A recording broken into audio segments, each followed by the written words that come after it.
That was a really good performance, I thought, overall by our team. In the first half, we had some foul trouble and just got incredible contributions off the bench, which was really key for us because not only did we get some scoring production, but just the emotional lift from those guys I thought was really important. Luke did an incredible job on Riller, and I thought our team had great focus for where he was whenever he was in the game. Bryce spent a little bit of time on him in the first half and just did a terrific job of making him earn his points. And, in the second half, we obviously just played through Nathan a ton and just got him the ball and let him, go score or just make plays out of it for us. So really pleased with the effort and the way we prepared and played today. And obviously happy with the result of the game. Seemed like Nate was a little more aggressive in about the last 9 or 10 minutes. Maybe that had something to do with the outside shots, bringing him up a little bit more. I don't know, but did you see that? Yeah, in the first half, we didn't really get a ton of stuff going with our ball screens, and we threw the ball to them. We threw it to him in the first possession of the game, and didn't really get the ball to him in the post until probably midway through the first half. And we came off at a timeout, and I apologized to him. I said, "Nate, this is my fault. We got to get you the ball more."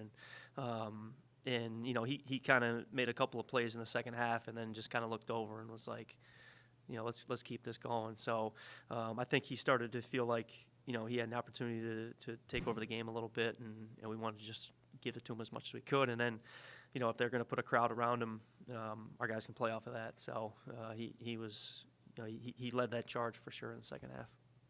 I think it was, I might be wrong about this, but right after they cut it to 7, you called a timeout.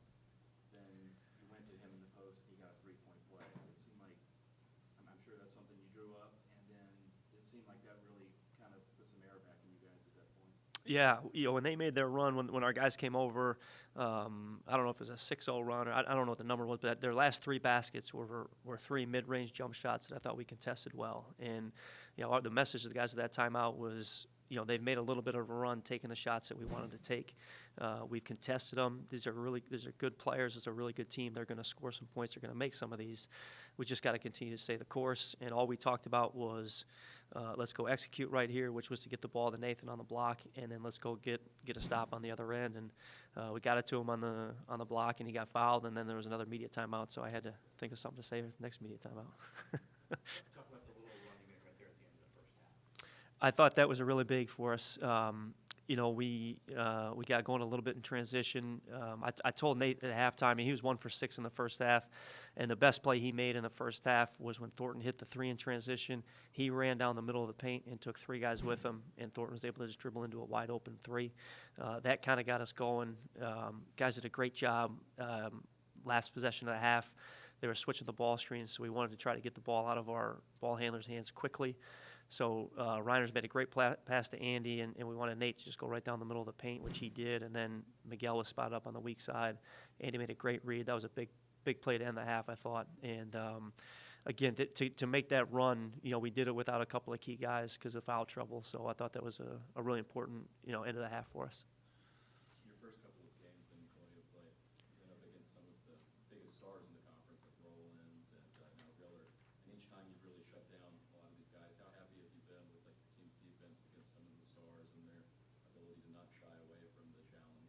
I've been really pleased with that effort, and again, we've talked a lot about whenever we play the best players in the league, or whoever the best player is on the other team, we just talk about making them earn their baskets. And coming into today, I mean, Riller can score in so many different ways, and we just really wanted to try to keep him away from straight line drives, try to keep him off the foul line, not let him go in transition, knowing that he's good enough to go get 20 if he's just making the other plays he need to make. But our guys have really bought into just trying to defend the right way, and if the ball goes in, the ball goes in. And I think that's been a really important part of our defense, is just not worrying about the result of it, just worrying about did we defend it like we wanted to. And like I said, good players are going to make shots and make tough plays. We just got to make them tough for 40 minutes, and I think that's probably been one of the biggest keys to our defense here early in the league play. It's easier said than done what you just said, because a lot of people have tried to stop Grant from getting to the basket. And I've been watching him for 4 years. I think you were the guys who have done the best job, even better than Oklahoma. And Well, the biggest thing was that we wanted to stop him with 5 guys, and we really tried to pack the paint in when he caught it. We really tried to crowd his space, and like I said, just try to make him as tough as he could. We gave up some kick-out threes to some guys that we just said we got to fly out there and really contest them as best we can. But Coach Boatner had the scout, and he had a phenomenal plan for us coming in, and just talked about the importance of just putting bodies around him and making it look really crowded. And we wanted to try to make the floor look as small as we could. And we were able to do that, and he obviously battled a little bit of foul trouble tonight, which certainly helped, because he probably didn't have quite the rhythm that he's had before. You mentioned the bench earlier.